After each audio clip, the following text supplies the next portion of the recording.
What's going on, sports card grinders? Dean here with you once again. We're going to be talking some, you guessed it, sports cards. In this show, we're going to be talking about the Bowman 2020 season from a baseball perspective there. Going to be digging into that. We talked about it last week, some baseball cards, and just doing a little bit of a screen share and putting it under a microscope as far as what those cards are doing. Present tense as we're recording this show. The NBA season allegedly is coming back. Details are still sort of sprinkling in as we are recording. We're going to talk about how that will affect cards as well. Also going to dig in later on the show and talk about the PSA gradings, PSA versus the BGS, and the best way to go about getting your cards graded. That said, we're going to bring in, batting first, leading off from SportsCardInvestor.com. It's Geoff Wilson. What's going on, Geoff? Hey, Dean. How you doing, man? Glad to be here. Likewise, going to be talking about you're going to have some fun with Bowman 2020, the baseball cards. So we'll bring you back in just a second. I do want to introduce the rest of our dais here. Josh Wysocki, you're back. You took a week off. Now you're back. Of course, another RG contributor here. Well, what do you have out there? I was checking actually on RotoGrinders, and there is – what was your most recent article? I was looking at it before the show. Tell the people what to check out. Yeah, I'm analyzing the 2018 draft class. It's a really deep class, and there could be a lot of potential all-stars in that class. So I'm kind of doing a 2 or 3 part series on that. I think part 2 was just released. Is that correct? Yeah. Yep. So all right. So we'll stay tuned for part 3. Yeah, I'm going to be doing part 3. So. Simon, I kind of hinted at it, and later on the show we'll be talking about some PSA grading. You have an article out there as well. This is Simon Edwards, one of the producers here at RotoGrinders, and now he's in front of the camera. What's going on, Simon? Not too much, Dean. Happy to be here. Happy to have Geoff and Josh back on the show this week. And I did an article this week on grading discrepancies between BGS and PSA 10 and the value that you might be able to find depending if you can find a BGS 9.5 with enough high subgrades that might be able to resubmit and get a PSA 10 with. Let's lastly bring in Brennan Ruby, bat and cleanup. What's going on, Brennan? Of course, another RG contributor. And tell the people about your most recent article that's available on RotoGrinders.com. Sure. Yep, doing well. So the most recent article I did was a market cap analysis of both LeBron James' rookie season as well as a comparison of Deshaun Watson and Dak Prescott. I'm going to take that step, one step further on the next article, release date to be determined, and we're going to compare Luka Doncic market cap to LeBron James. Now, it's going to be more difficult with the newer players, but I think it'll be a pretty interesting read once we're ready for it. All right, let's jump back to Geoff, of course. Geoff, we have a partnership with you, 20% off first payment of any subscription at SportsCardInvestor.com. Use the promo code GRINDERS. Tell the people why should they invest in this? Sure. Well, you can truly make money with sports cards, and a lot of people have been doing it this year. The sports card hobby has been hot, and a lot of cards are going up in value. But in order to be an effective sports card investor, you have to have the education, and you also have to have the tools to understand the market and how the market is moving. So I have a lot of free advice on SportsCardInvestor.com, but I also have my membership program where I give members access to premium content, and I also give members access to tools such as my market movers tool, which we'll see, which helps everyone better understand the market and price movements that are occurring and where there might be opportunities to get in and buy. Yeah, we're going to show off that market mover tool in just a second, Geoff. I'm going to stick with you. Talking about, we touched on it last week as far as the Bowman 2020 set. Your general thought as far as this set, are you excited about it? Are you a fan of it? And, we have another week of data as far as following what the prices are doing out there. Of course. Well, and I also wanted to ask you about, we kind of talked about this pre-show, as far as the terminology and the explanation, the difference between a first prospect card, a true rookie card, what cards do we actually want? Yeah, that's a great question. So if you're collecting or investing in baseball cards, you're looking at to boil it down to very simple terms. If you're going to go after a prospect, so somebody who's in the minors, who has not yet come up to the majors, you want to go after their Bowman first prospect card. Bowman, the Bowman sets specialize in prospects from the minor leagues. So for an example, this is one I pulled yesterday in my member break. This is a Bowman first prospect card of a player for the Padres. This was, who is this? Xavier Edwards of the Padres. And this is actually a Bowman first prospect card with an on-card auto. So, a very nice card. And as you can see, it says right up in the corner, and this is the important thing, it says right up in the corner, first Bowman. And that indicates to you that this is his first baseball card ever. It is his first Bowman prospect card. Now, when he makes it into the major leagues a couple of seasons from now, then he will also have a rookie card. Now, the rookie cards people like to go after are in tops. So basically, Bowman is where you're going for your first prospects. Tops is where you're going for your rookie cards when they've actually made it to the major leagues. In terms of this Bowman set, it's a nicely designed set. You can see from that card that I just held up that the cards look really nice. They're really crisp. They're well printed this year. All elements of the set are really great this year, so I'm pretty excited about that. But ultimately, how a set does is determined by how good the prospect class is. And one of the things when you're going after Bowman and you're going after prospects, you're really going after players that are 16 years old, 17 years old, have never even gotten close to the majors yet, but have are very, very high on the list of the scouts top 100 list and that type of thing in terms of their potential. So it's really a hit and miss type game. But if you pick a little known prospect and get a bunch of their first Bowmans for very little money, and that prospect actually materializes and makes it into the majors and turns into the next Ronald Acuna or Juan Soto, you will have really, really done well. And so that's why there's certain types of collectors, investors who love going after Bowman because they love to get those first prospect cards, especially the guys who maybe aren't as well known. Yeah, I wanted to ask you about the long-term investability of the set, but I guess it's probably hard to say when a bunch of these dudes are like 16, 17 years old, and you won't know until 3 or 4 years or 5 years down the road. Is that sort of the situation, and it's a risk versus reward? Absolutely. I mean, absolutely. Yeah, you have a lot better idea if you're buying basketball cards, you're getting the rookie cards. You have a lot better idea of the quality of that year's draft class and how these guys' careers might pan out. Likewise, if you're buying football cards, you're buying the guys who are just drafted. You can likely project. We don't know for sure how Joe Burrow is going to turn out, but we know he has all the talent and experience to potentially have a really great NFL career. So you can at least feel better about an investment into somebody like a Joe Burrow. But when you're buying your way into Bowman, you really are buying guys who are a long way away from actually making an impact in the majors. So it's definitely more of a high risk, high reward type of investing. If you pick the right prospect, you can do awesome with it. But if you can also easily strike out. Yeah, you mentioning that, and that sort of leads us to our next thing. We're going to do a screen share. I guess you want to pull up Jason Dominguez as far as what his cards are doing on the market mover tool. And he's just turned 17 years old. I understand he's a Yankee prospect, and he's supposed to be great and all that. But some of his cards out there, and I assume the market mover is going to confirm this, are going for thousands and thousands of dollars. Is that correct? That is, yeah, there's a lot. He is by far the hottest player in Bowman 2020 right now. What's interesting about him is he's never even taken an at-bat in the United States, never played minor league baseball yet. The Yankees picked him up, I think, out of the Dominican Republic. Someone double-check me on that, but I think he came out of the Dominican. And now with minor league baseball quite possibly being canceled this year, we may not even see him even play a minor league game until next year. So it's kind of interesting that people are chasing his cards as much as they are, but people think this guy's got all the talent in the world.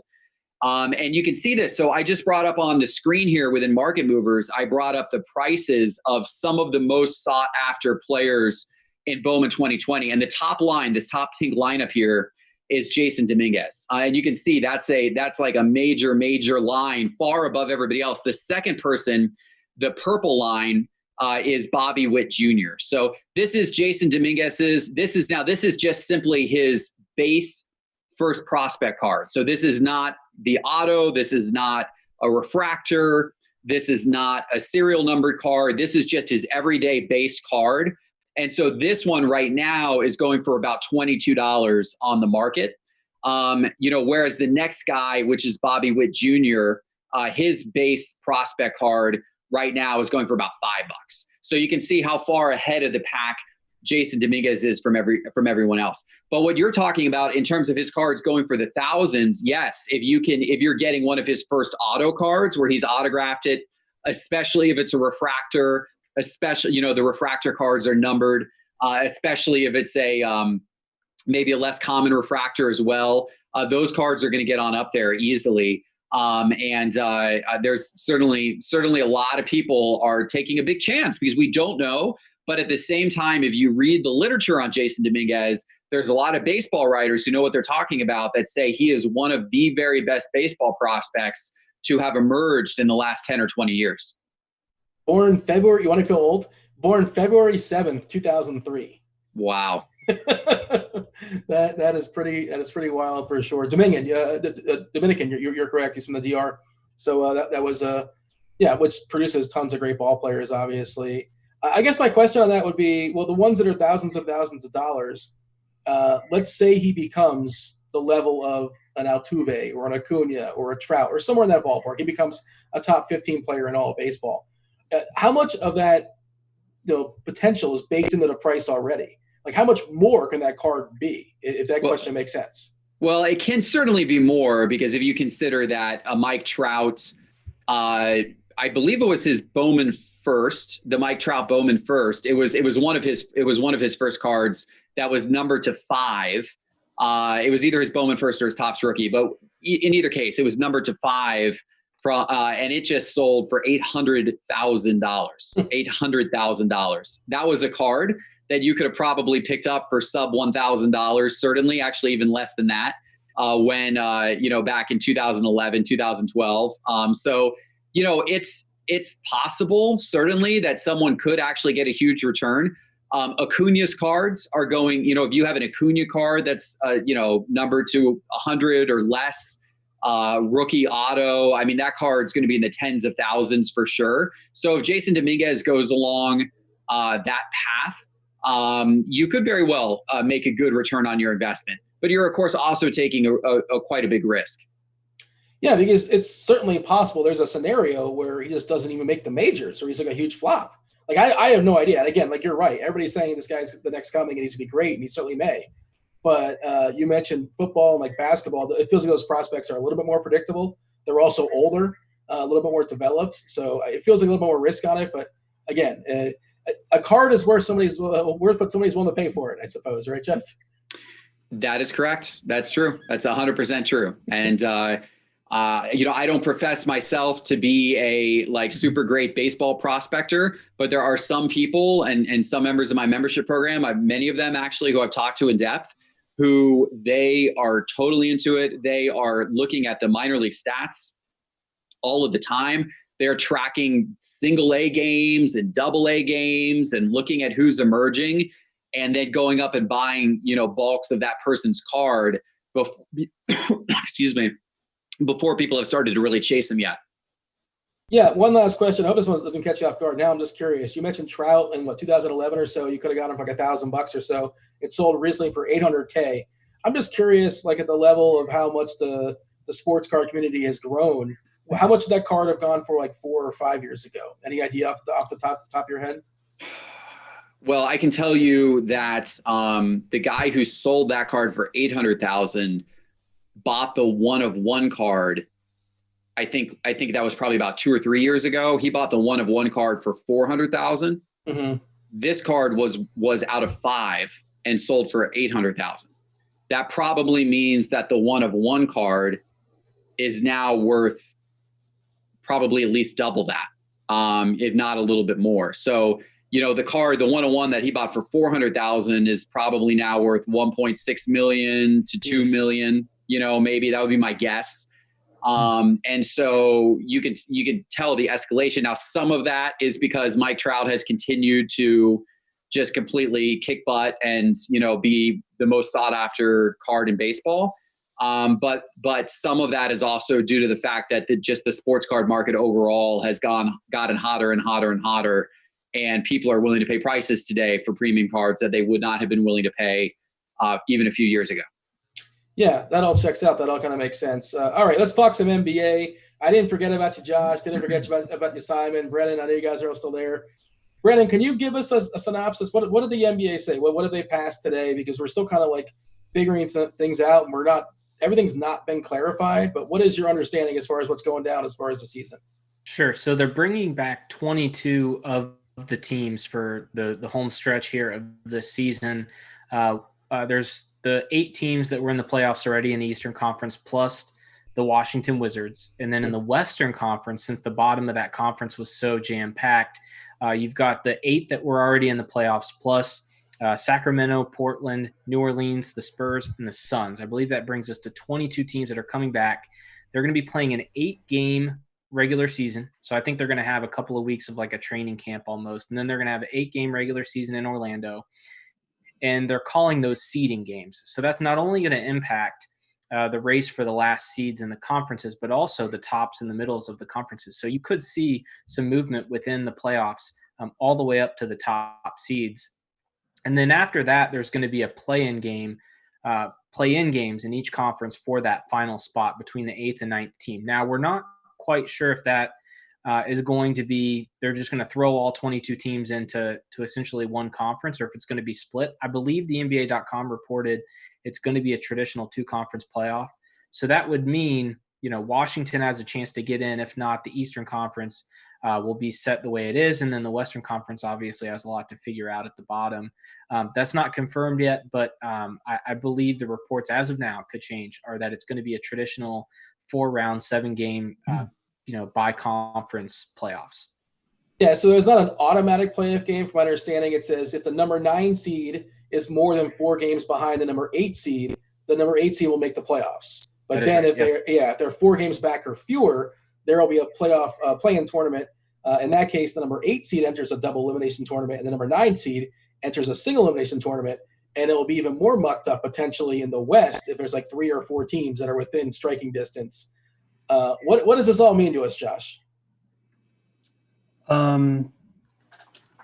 So a lot of sorry, I was reading something else. Oh, no worries. So there's teams in the West, all of them could potentially make the playoffs. It's even the Suns have an outside chance. And the thing that's unclear is if more than one team is within the 3-game window of the play-in, how is that going to play out? How many more games could those 3 or 4 teams end up playing than the other teams? How does that shake out? And then how long does that take where the 8 seed is just waiting to play whoever, shakes out of that play-in tournament? So. Yeah, the other thing that's unclear to me is when we want to talk about Zion specifically, New Orleans is currently, they have 28 wins. They're currently with 4 wins behind the Memphis in the West, but they're only 2 wins behind the 7 seed Brooklyn in the East and the 8 seed Orlando in the East. Brennan, do you think, we don't know, well, I guess you just kind of touch on this. Maybe I misheard you.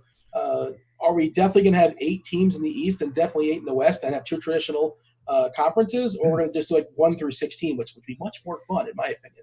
I agree. It would be more fun. I don't think there's been any indication they're going to do anything that creative. But, I'm sure the NBA is still trying to finalize fine tune the rest of this. I'm operating under the assumption it's going to be a traditional, 8 teams from the East, 8 teams from the West. NBA.com put it in an article today about 2 hours ago that's how it's set up right now. That being said, this is unprecedented times. We certainly could see something different. I think the biggest impact is, one, we're going to get 8 more games of all of these teams. No matter if they make the playoffs or not, we're going to see Zion for 8 more games. We're going to see Damian Lillard for 8 more games. We're going to see Bradley Beal for 8 more games. So that's an additional 8 games that their, values could go up. If they hit a big shot that puts their team in the playoffs, you have to imagine that, the card market will react in some way to that. And I also think that it gives the top seeds a chance to tune up. We know the Lakers were playing really good before the season stopped. If we went directly into a playoff, that'd be really tough for them to get up and going. But with them having a training camp plus 8 games, I think everyone's going to be in pretty good shape to play at their best. And not to mention the teams that have gotten healthier: Boston, Philly, Portland is getting their two big guys back in Nurkic and Collins. So I think it's going to be a really exciting playoffs. And I think there's an opportunity for some of these big players and these big cards to see some additional appreciation before we hit the offseason. And then who knows, what happens from there. But it's very exciting to have basketball back in any respect, really. The other interesting thing is that New Orleans, I was looking at the strength of schedule stuff, like coming down to the wire, and they had this great schedule lined up for them. And, you can't play Golden State. You can't play Minnesota or Atlanta or Cleveland. And I don't know how many of those teams are on their schedule. Detroit, their season's over. And also they're playing 8 games. How do you pick the 8 opponents for these teams? It's all going to be – I'm just going to say this. I don't think that the NBA is going to give Zion and New Orleans the Lakers, the Clippers, the Nuggets, Milwaukee, Toronto, Boston. They're going to give them some of the teams in the middle. That's a sort of my guess on that. Yeah, also with the discrepancy in the number of teams from the East versus West, like are the West teams only playing 8 games against West and East only 8 games against East? It's with the odd number, difference in number of teams. It's interesting how they're going to shake it out. Yeah, Geoff, do you have any clarity on this? And if you don't have any clarity on this, just based off what you know, give me some players that all of a sudden become more appealing with the season coming back under this, at least what we think is going to be the format. Yeah, well, I don't know any more about the format than what you just said, but from a sports card investor standpoint, I'm extremely excited that we have a plan that we're working towards to get the NBA back on TV. That's going to mean great things for the NBA card prices in general. Of course, my first bit of advice would be I would not bother buying up players right now who aren't going to be in the playoffs unless you start to see some dips in card prices. So, for example, the guy who I'm high on, a local guy for me here in Atlanta, Trey Young. I own a lot of Trey Young cards. I like Trey Young from a long-term investment perspective. He could use to learn how to play defense a little bit, but he's got a great offensive game. However, obviously Trey Young is going to see no upwards price movement here because the Hawks aren't going to be part of this, right? If Trey Young sees a lot of downwards price movement because everyone's money is going elsewhere, then it could be an opportunity to buy. But short of that, I would stay clear of the guys who aren't in the playoffs. In terms of the guys who are in the playoffs, if your strategy is that you're looking for a short-term flip, then you could look at some of the guys who are, these playing games are going to matter to them and all that kind of stuff. But I would personally prefer to stick a little bit more blue blood, to think about the teams that are going to be the teams that are securing the top, likely the top 4 positions in each conference, that are likely going to probably advance out of the first round of the playoffs and advance deeper into the playoffs. I would start looking towards some of their star players or their secondary players. So, obviously you've got, the Bucks, you've got like, for example, a Giannis who is going to be a favorite for the Bucks, or a LeBron, and an Anthony Davis who's going to be favored for the Lakers.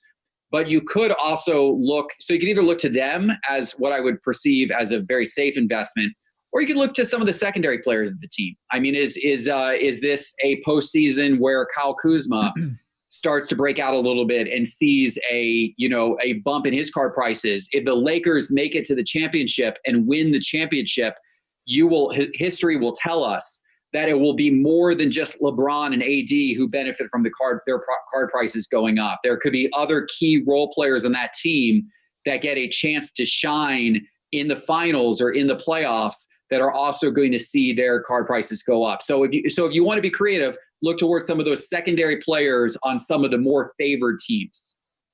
Simon, feel free to chime in and throw in some names. And how does this affect brands like Prism, Mosaic?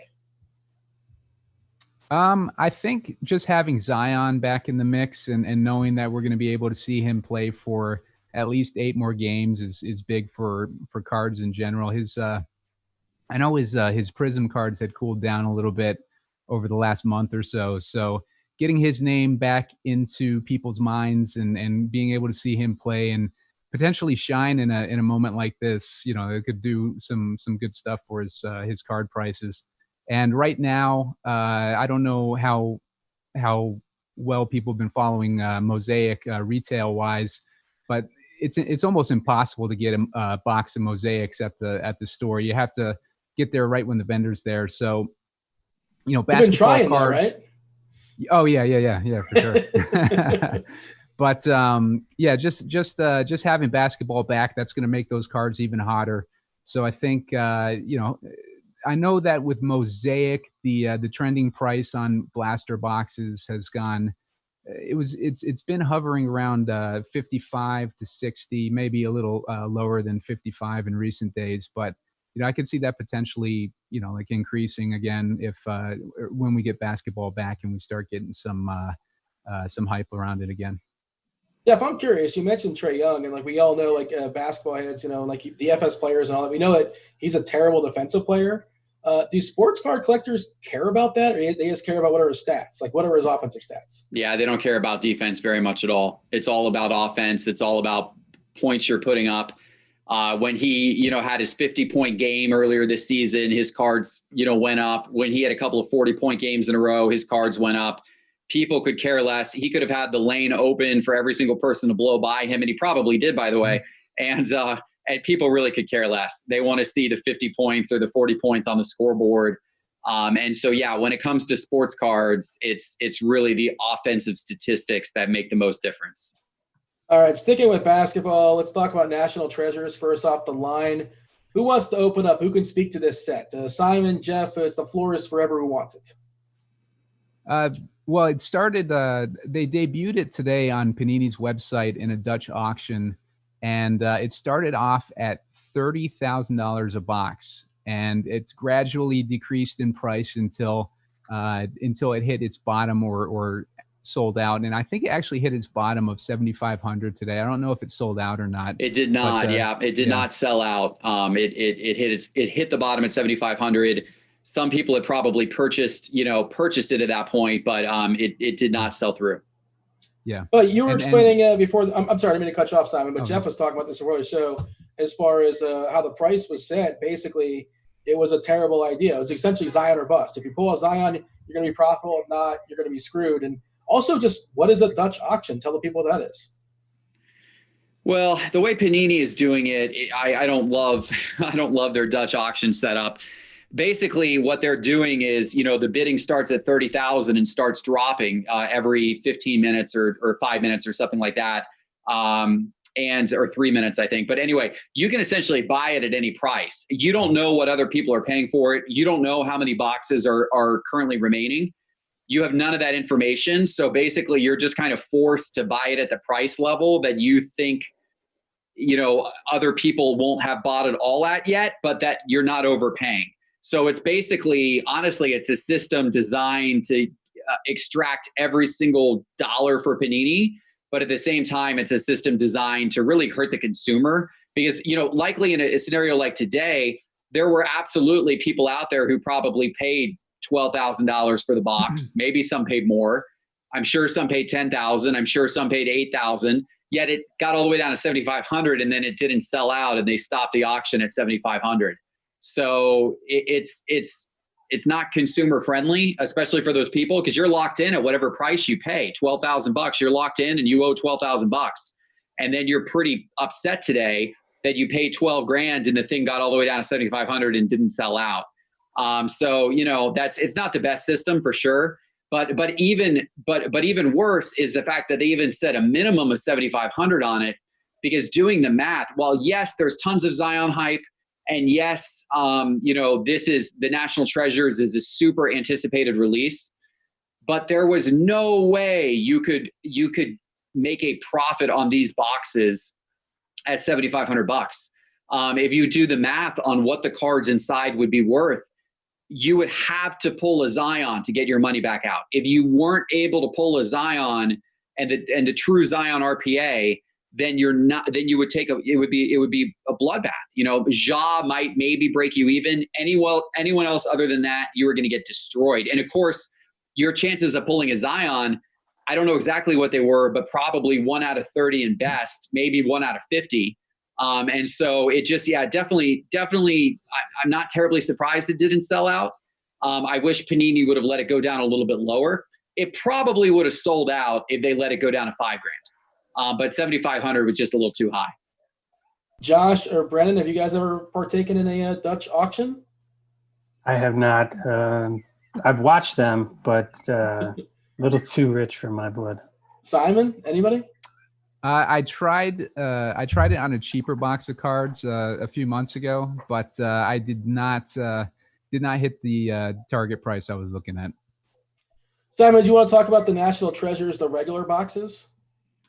Yeah, I mean, they're not going to have the same types of cards that you're going to find, or the same valuable cards that you'll find in a first off the line box, but the box will be selling for significantly cheaper. But even then, Geoff can probably answer better to this than I can, but even then it's probably not worth buying one right off the bat. Yeah, they're going retail on a lot of online sites. The normal National Treasures boxes are currently available for pre-sale at $4,500 a box. And honestly, at that price point, I think you're going to have the same problem I just described with the first off the line at $7,500 a box, where it's going to be, it's Zion or bust. It's Zion or bust. And Ja might break you even. I did buy one box at $4,200 simply for the spectacle of it. I'm going to do, I'm obviously going to do it as part of my membership program. I'm going to open it up and have people on a live stream and all that kind of stuff to at least watch. I'm not sure I'm going to give away the cards like I normally do. And I do my member live streams and I normally give away all the cards that I open. $4,200 might be a little much to part with, but I thought the spectacle of it was going to be worth it to have that thrill. But from a financial and investment perspective, pretty bad idea, in my opinion, to be buying those boxes at that price point. We're recording this on a Thursday. Apparently tomorrow, the Court Kings hobby boxes will be coming out. Suggested retail price, $100 a box. Brennan, are you in on this or are you out? So I am in 100% on the Court Kings set itself. Much like we've seen with Topps 2020, there is a demand out there for artistic flair in sports cards. It might not be for everybody, but I particularly like the card designs. I think they look really nice. I don't typically buy wax, so I'll probably wait for some of these to hit the market. And it's always a good idea to let there be enough supply out there before you start buying. You're going to see a lot of these cards sell at very high prices early on, and it's going to level out to a nice baseline value. So I'm absolutely in. I'm going to wait out the initial wave of excitement. But if you're not familiar with Court Kings, I would go out to Cardboard Connection or Beckett and look at some of the preview articles they do. The card designs look really slick. I believe all the autos are on card. So it's a really nice set. I'm a big fan of it. And much like Select, shocker here, it's got a tiered rookie system where each rookie has four different versions in the base set with the rookie tag on it. So if that's something you like, that's there for you as well. And I'm particularly excited. I was talking about it in the Discord the other day, or the new Aurora inserts, or they're not new, but the design this year is really slick. So I'm going to start to try to pick up that insert set. The Steph Curry one specifically looks really nice. So I'm very excited here for Court Kings to be out. Am I going to be able to go to my local Target or Walmart or whatever and buy this, or is like Simon already buying them all? Is like the Simons of the world? Are they going to pounce? So they $100 right now, I guess, retail. But on this, is there a secondary market if these guys sell it really, really fast? It's going to be more expensive, or I guess we don't know. I believe this is sold directly on Panini's website. I don't know if these are going to make it to Target and Walmart, but I think their SRP is like $100 a box. So.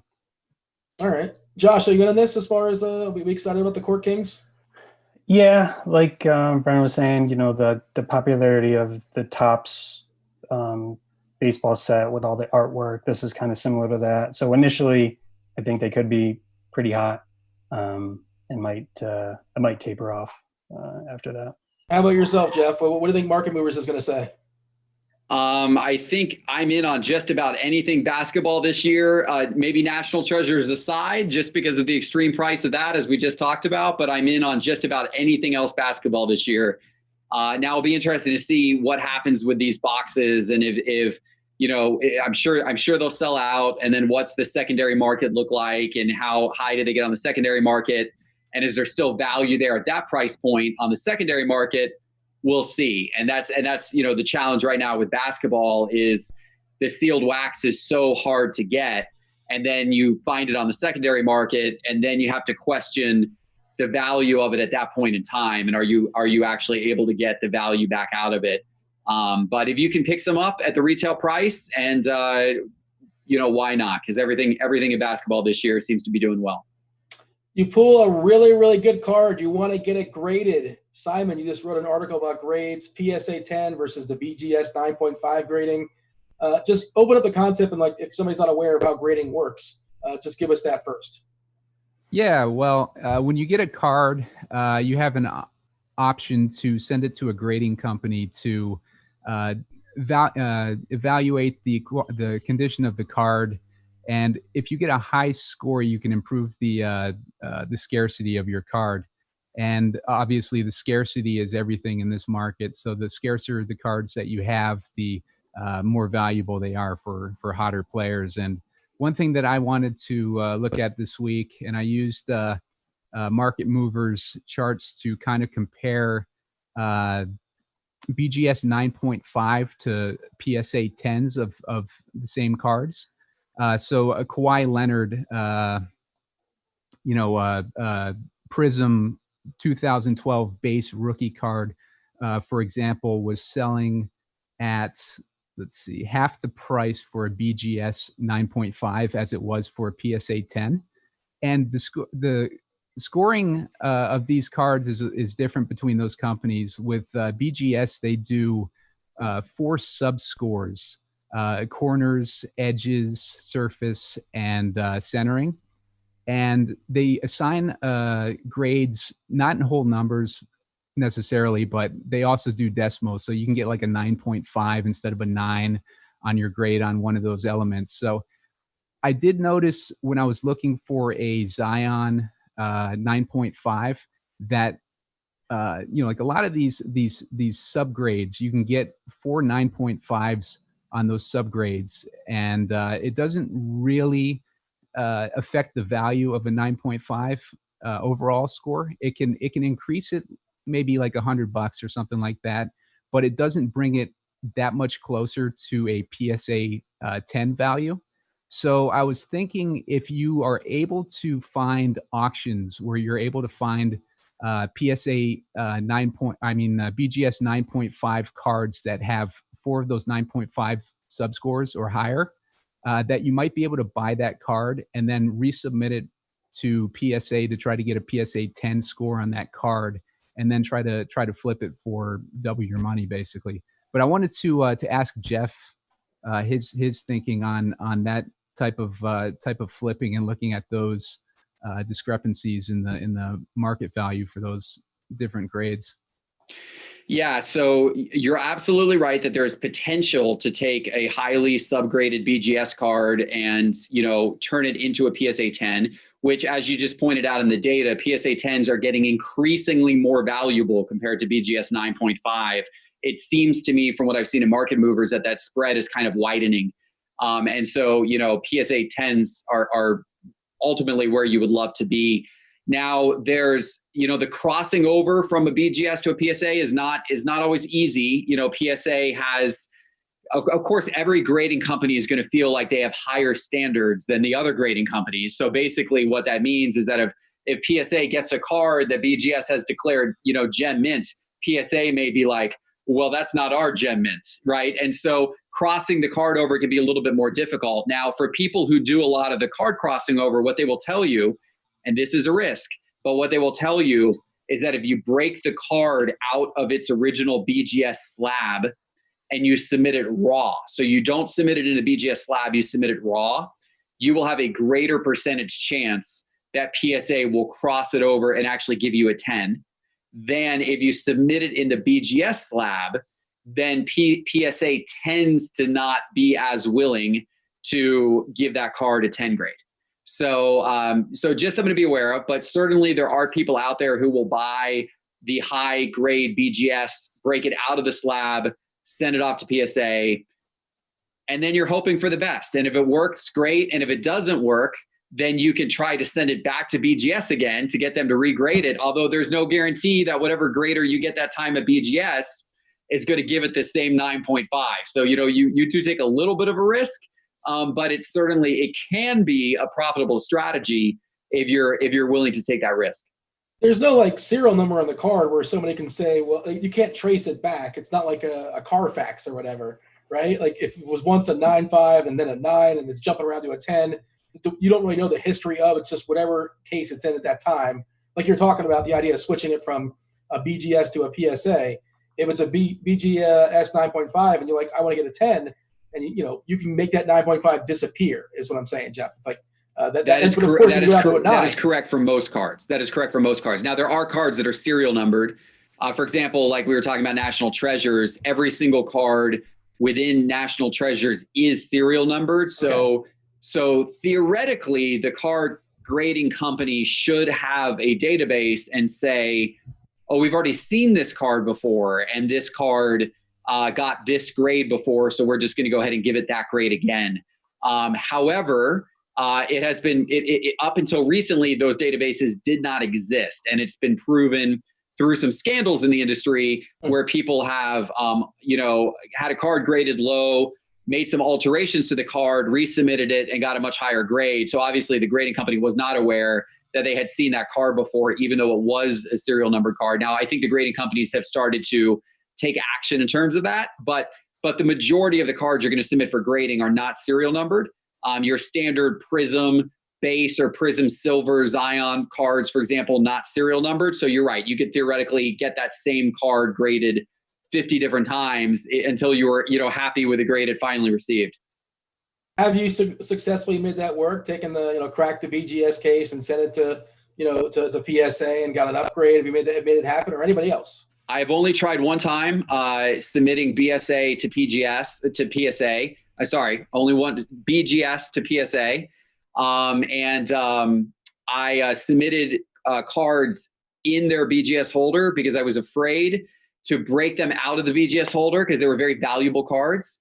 PSA did not cross them over. So, and what you can do, by the way, when you submit your cards, you can put on your PSA form that I only want you to remove it from the BGS holder and grade it if you're going to give it a 10.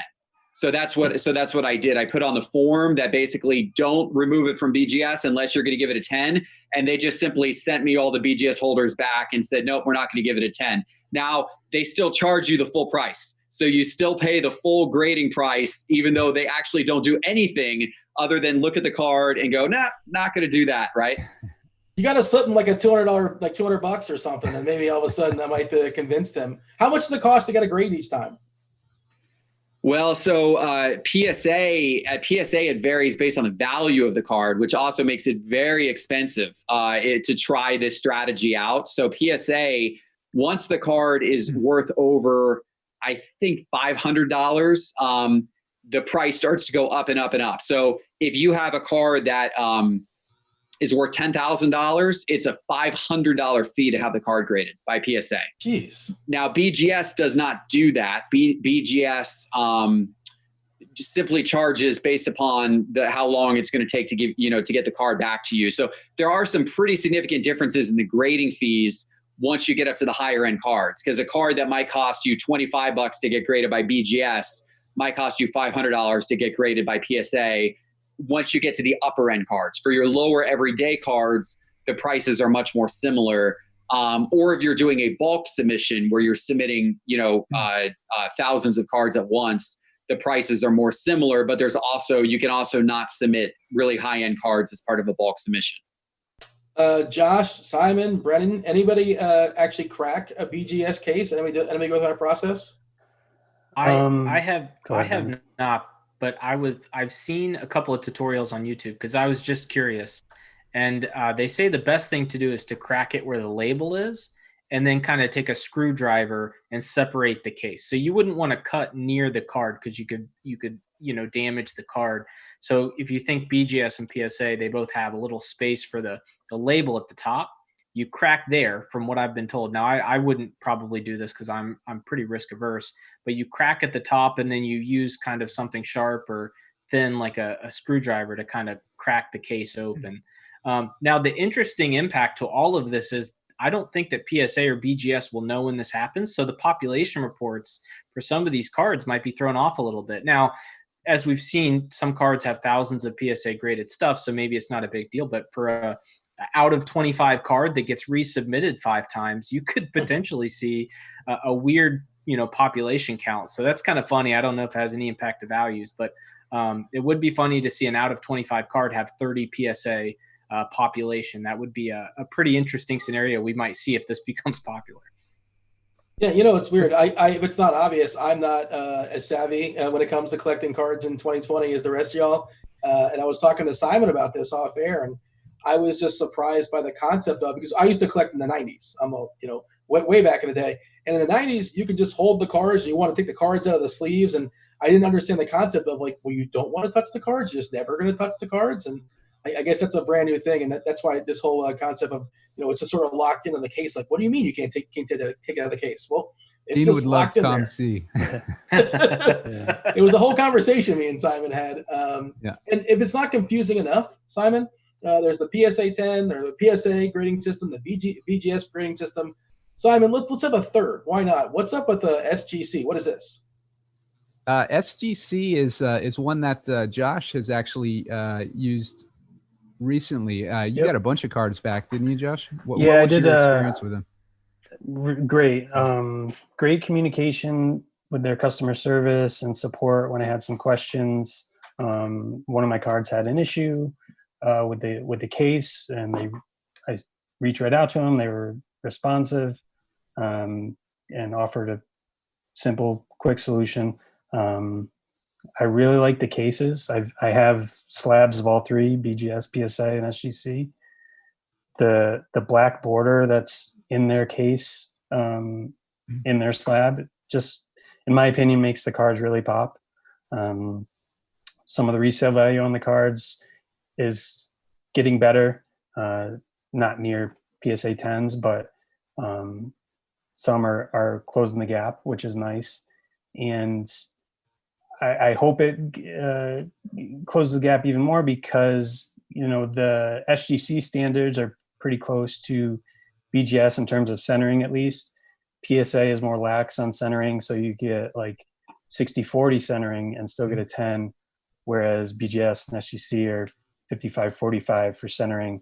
And in my opinion, if I have a 10, especially PSA, I want a centered card.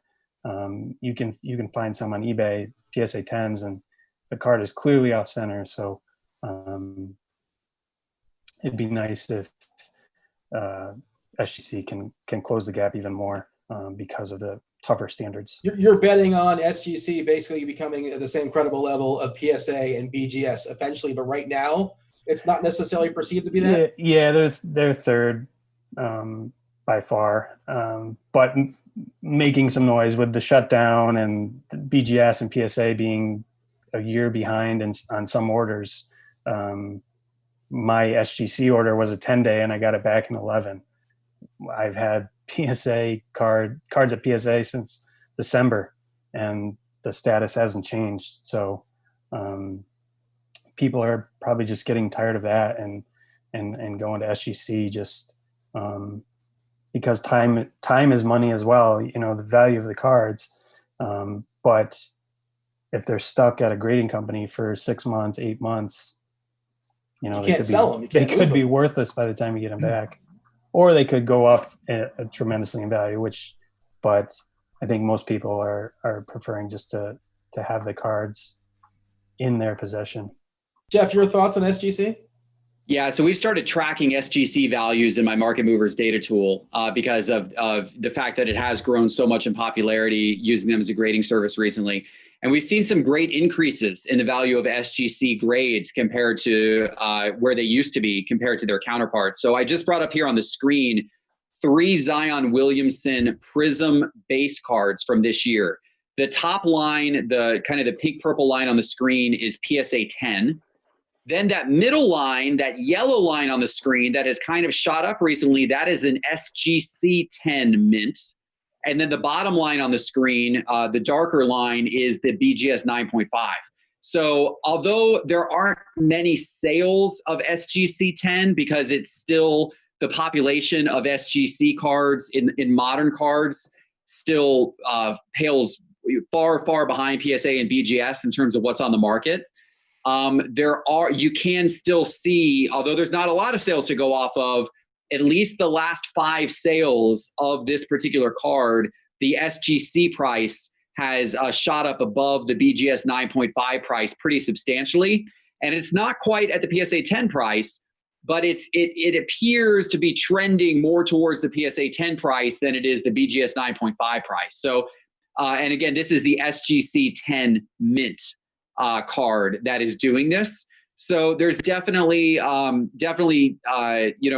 attention being given to SGC, and also I think that because of the fact that a whole lot of people like Josh are submitting their cards to SGC right now and have been for the last few months because of the backups of PSA and BGS and because of them being closed, I think you're going to see a ton more SGC cards on the market over the course of the next few months, which will probably further help the value of those cards because they're going to become a little bit more standardized and sold more often, and we'll have more sales data to look at in regards to those cards on the market. So it's going to be really interesting to look at, but I am pretty optimistic about prices of SGC cards continuing to increase compared to BGS and PSA. And by the way, I should mention on my YouTube channel this Sunday on Sports Card Investor on YouTube, I'm doing an entire episode about SGC.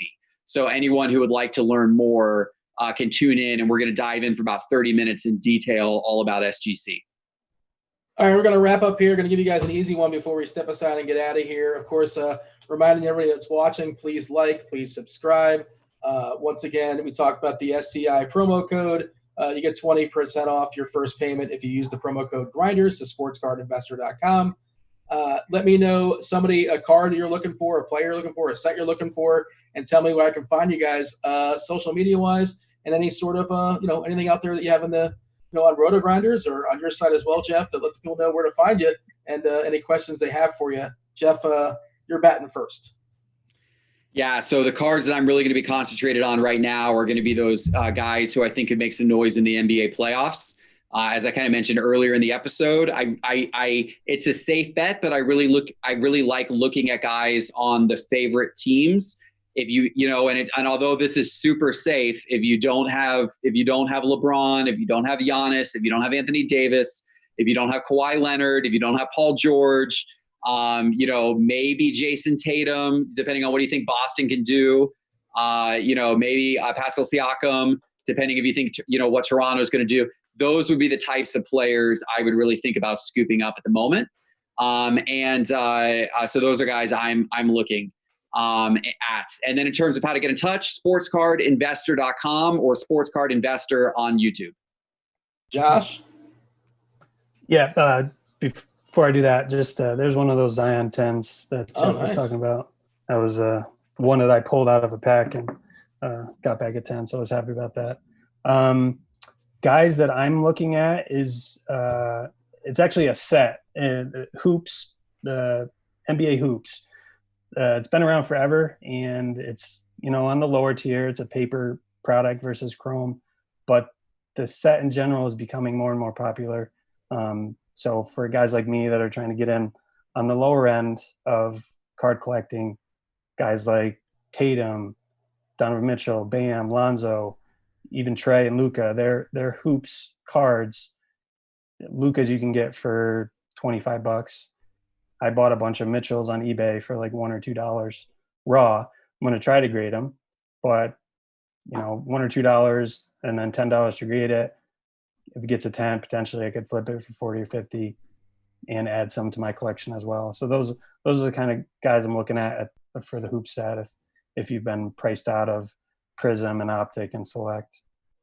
Pretty solid ROI. Oh, go ahead. Yep. And in terms of where you can find me, it's Saki21 on Twitter. I am doing Instagram now, just posting some of my cards, showcasing some stuff that I have. That's Saki Collects, all one word. And just my weekly articles on RG. You can read those too. Simon. I'm going to be continuing to hunt for mosaic boxes at Target and Walmart. I had a little bit of luck last week. I found like 6 of them. I'm going to continue doing that this week. Chief talked me into buying a Cam Newton Topps refractor rookie card this week. So that's pretty much the only card that I bought. He's a Carolina fan, isn't he? Just understand the source you're coming from. Yeah. But like I'm kind of with him on that one. I think Cam can end up somewhere before the season starts, and I think he's pretty interesting with like with the lack of buzz right now. But this week, I'm going to try to look for Kawhi 9.5 BGS cards. I'm going to be looking for those subgrades that are all high 9.5s and 10s, and see if I can take a crack at resubmitting that for a PSA score. Josh, close us out. You're batting cleanup. I'm sorry, Brennan. No worries. No worries. So I've been fascinated with the 2012 Select product. Now we've seen the 2012 Prism product, which is the first year for both sets, become pretty popular. And that 2012 class has a lot of guys, a couple of which Geoff talked about, Kawhi and AD, that could be big in these playoffs. And the interesting thing about the 2012 Select product is not all the players have a base card. So I've actually been looking at the hot rookies inserts, specifically the refractors that are out of 25. So I think those could be pretty interesting cards to have if you want to go away from their 2012 Prism cards, which are also very good products. But you've also got guys like Damian Lillard, Kyrie Irving, Bradley Beal, Kemba, Klay Thompson, Draymond Green. All those guys are in that 2012 set. So I've kind of been looking at that. And then just as a bonus here, I don't know that this is going to play out, but I noticed that Scope for Select, the Scope Parallel, is trading at less than the Silver. However, there's less Scope out there than there are Silver, and it's a pretty cool looking parallel. So could the Scope Parallel and the Select product become more popular and potentially traded above Silver? Maybe not. Even though it's less popular, it could be that people just like the look of Silver more. But I've also been looking into that. So, stay tuned for that. In terms of where you can find me on Twitter and Instagram, you can find me at the DFS Advisor. And you can also find me on RotoGrinders in the next, I'd say probably week or so, with the next market cap, article out. Sweet. Once again, reminding you guys, like, subscribe. Please, the comments is your place to talk. Tell us what you want to see in these shows going forward. We'd appreciate that. We're always looking for we're open to ideas. Happy to explore that. With that said, I want to thank Geoff, Brennan, Simon, Josh. Thank you for joining me. I was Dean. This was Sports Card Grinders. We're out of here. Holler.